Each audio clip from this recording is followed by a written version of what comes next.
Voilà, chers amis, comme vous pouvez les voir, merci beaucoup, merci de nous avoir en direct sur Le Congo est à nous. Vous tous qui nous suivez partout dans le monde, nous sommes très heureux de vous savoir nombreux à partager nos vidéos. Merci pour tous ceux qui ont fait en sorte que la vidéo que nous avons faite hier puisse arriver au président de la République parce que nous le soutenons, nous avons besoin de lui. Nous voulons qu'il puisse donner un sourire aux Congolais. Ça fait près de 30 ans que le peuple pleure, que le peuple souffre, que le peuple est en train de se poser des questions. Quand est-ce que cette situation va s'arrêter? C'est l'objectif de cette émission d'hier que vous avez tous suivi avec beaucoup d'attention. Merci vraiment à toutes les personnes qui ont fait monter la vidéo jusqu'auprès du chef et que maintenant le chef sait que le peuple pense à ça parce que souvent les qui sont autour du chef les prennent en otage. Certaines choses, ils ne lui disent pas. Certaines choses, ils tamisent. Et nous n'avons pas voulu tamiser les choses. Nous avons voulu parler les choses clairement. Il doit prendre des décisions, même impopulaires, même déclarer un état de guerre, un état d'urgence, pourvu que nous puissions prendre des décisions qui vont sauver la patrie. Donc nous pensons que d'ici quelques jours, il y a beaucoup de choses. D'après le feedback que j'ai reçu, je suis très content. Vraiment, nous allons continuer ce travail. C'est notre pays. Nous n'avons pas un autre pays. Nous n'allons pas laisser ces Rwandais nous dominer chez nous, prendre contrôle de nos terres, tuer nos enfants, tuer nos parents, tuer nos frères, torturer les Congolais. Non, c'est une honte pour nous si nous laissons cette situation, pour cette fois-ci, sans une solution. Ça, c'est le moment où nous devons faire une fois pour toutes et nous terminons cette histoire avec Kagame. Et Félix Tshisekedi entre dans l'histoire. Nous attendons de lui beaucoup de grandes décisions. Nous avons fait ce plaidoyer avec détermination parce que des fois, quand on parle à quelqu'un calmement, il a tendance à somnoler. Mais quand tu augmentes la voix, il sursaute aussi. Il dit « Ah, mais tu disais quoi ?» Il peut écouter. Donc, nous n'avons pas fait ça avec un autre objectif. C'était juste pour attirer son attention. Dieu merci pour les feedbacks que nous avons. Alors, chers amis, la bonne nouvelle du jour, c'est que le colonel Rukunda Makanika a été tué. Le leader du mouvement Tuyanero, qui est dans les hauts plateaux là-bas, vers Minembwe, cet homme que Paul Kagame utilisait là-bas pour se mettre ensemble avec Red Tabara et attaquer le Burundi. Cet homme a été tué aujourd'hui. C'est une très grande victoire. Donc, vous savez, je vous ai dit il y a quelques jours que Israël s'est attaqué seulement aux leaders de Hamas, aux leaders de Hezbollah, aux leaders de tous ces groupes terroristes. Et l'affaire était réglée. Parce que des fois, quand on frappe les leaders, les troupes sont dispersées. On a frappé Makanika, Rukunda, c'était un colonel FARDC qui a fait défection, qui est allé dans les camps de Kagame, qui semait la mort et la désolation dans les hauts plateaux, à Minembwe, partout là-bas. Les FARDC avec les Wazalendo aujourd'hui ont fait une opération spéciale. On a abattu l'homme. Cette histoire entre, donc retenez la date d'aujourd'hui, le 19 février. Cet homme n'est plus, et son groupe, eux tous ont été massacrés. Donc l'opération continue. Les FARDC sont toujours dans les opérations. Nous attendons beaucoup de changements, surtout avec les ordonnances qui arrivent. Ça va beaucoup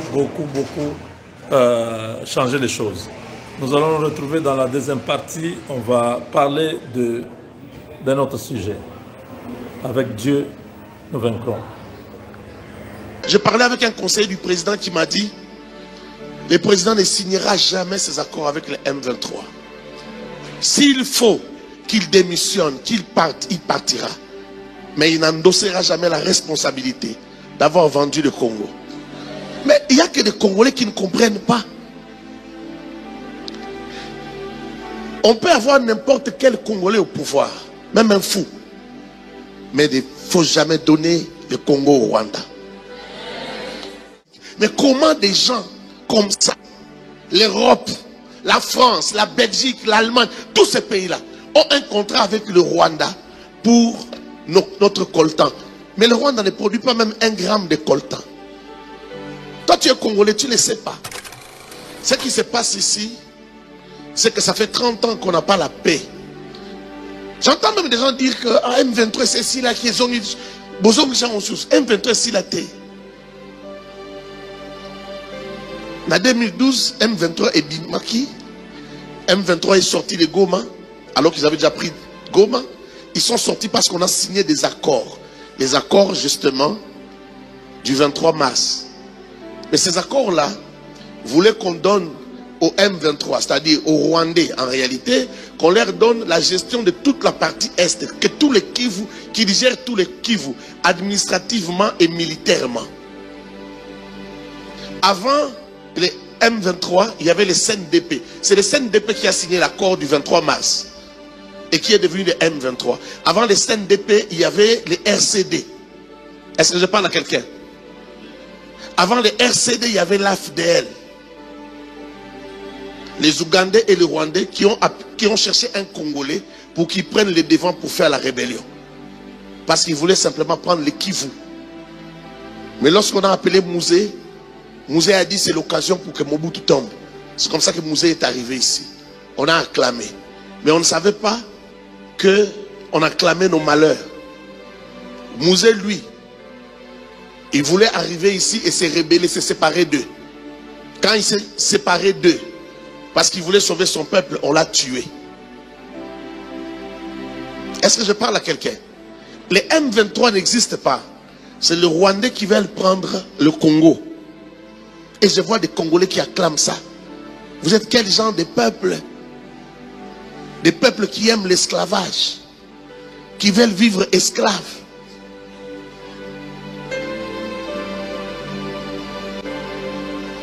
Je parlais avec un conseiller du président qui m'a dit le président ne signera jamais ses accords avec le M23.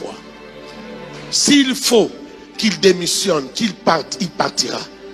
Mais il n'endossera jamais la responsabilité d'avoir vendu le Congo. Mais il n'y a que des Congolais qui ne comprennent pas. On peut avoir n'importe quel Congolais au pouvoir, même un fou.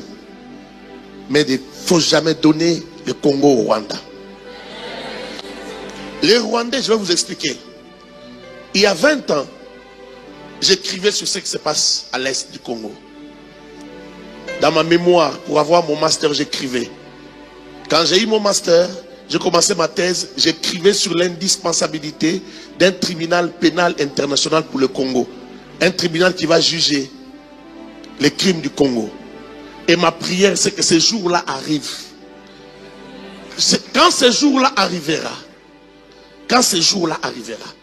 qu'il y ait un tribunal pour juger des crimes du Congo, ça sera peut-être le début de notre salut. Mais pour l'instant, je ne sais pas dire qui nous sommes et dans quoi nous sommes. Le Rwanda a fait la guerre parce qu'il y a des gens qui l'ont commissionné, les multinationales très puissantes qui influencent même des États. C'est-à-dire les États qui soutiennent le Rwanda, qui donnent des armes au Rwanda, parce que le Rwanda ne se bat pas contre nous seuls. Mais les États qui les arment là, derrière eux, il y a des individus, des hommes puissants, des milliardaires, qui sont plus puissants que des États. Qu'est-ce qu'ils cherchent? Ils cherchent les minéraux du Congo. C'est à cause de la richesse du Congo. Tu entends ça, mais je ne sais pas si tu comprends. Le malheur de ta vie, c'est que Dieu t'a placé sur un sol qui a trop de richesses. C'est ça notre malheur. Et le monde entier cherche nos minéraux. Ce qui est bizarre, c'est que maintenant, si tu vas en Chine, les usines qui fabriquent les armes, qui fabriquent les chars de combat, qui fabriquent des caterpillars, comment on appelle ça? Toutes les machines là, ils prennent les minéraux ici.